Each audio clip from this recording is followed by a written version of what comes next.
It's 2026 and I'm still running Windows 10. Not because I forgot to upgrade, but because I actively choose not to. Here's why this older operating system still makes sense for me and millions of others. Windows 10 reached end of mainstream support in October 2025, but extended security updates keep it viable through 2028 for those willing to pay. For many users, that's more than enough time to stick with what works. The most compelling reason is stability. Windows 10 has had over a decade to mature.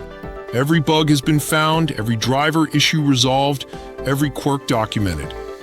It's a known quantity. Windows 11, despite years on the market, still introduces unexpected changes and compatibility issues with each major update. Hardware compatibility plays a huge role.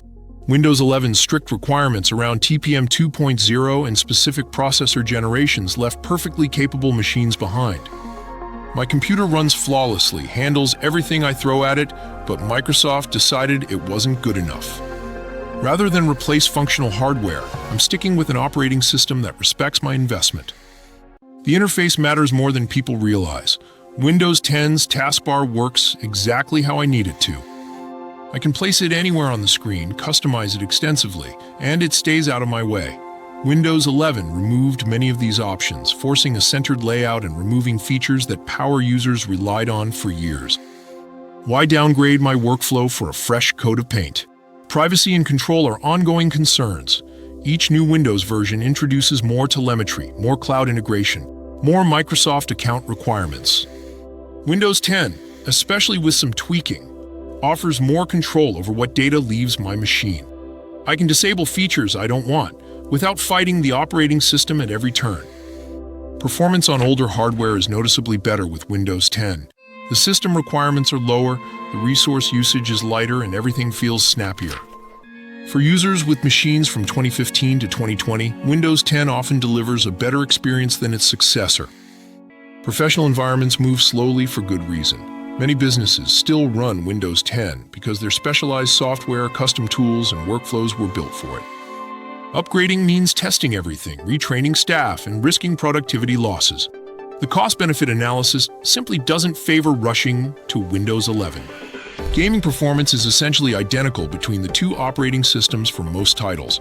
DirectX 12 works on both, and the few games that show improvements on Windows 11 represent a tiny fraction of what people actually play. For the vast majority of gamers, Windows 10 delivers the same frame rates and experience.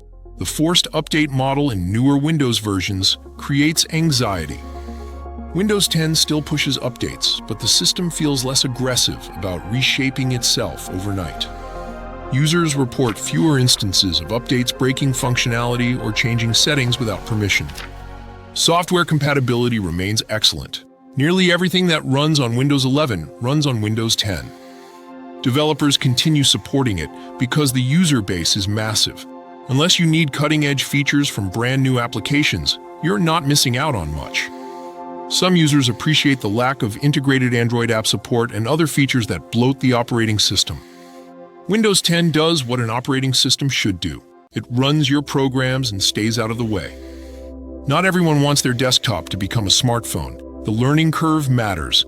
After years with Windows 10, muscle memory is powerful. Every setting location, every keyboard shortcut, every quirk is familiar. Switching to Windows 11 means relearning tasks that currently take seconds. That cognitive load has real costs in productivity and frustration. Security updates through 2028 provide a clear timeline. That's 2 more years of official support, and even after that, the system won't suddenly become unusable. Many users ran Windows 7 for years after support ended without major issues, though that's not recommended for internet-connected machines. Cost is straightforward. Windows 10 is already installed and licensed. Upgrading to Windows 11 is free, but if it requires new hardware, that's hundreds or thousands of dollars. For users on tight budgets, extending the life of current hardware makes financial sense. The philosophy differs between users. Some want the latest features and are willing to adapt their workflow. Others prioritize stability and control over novelty. Neither approach is wrong, they simply reflect different priorities and use cases.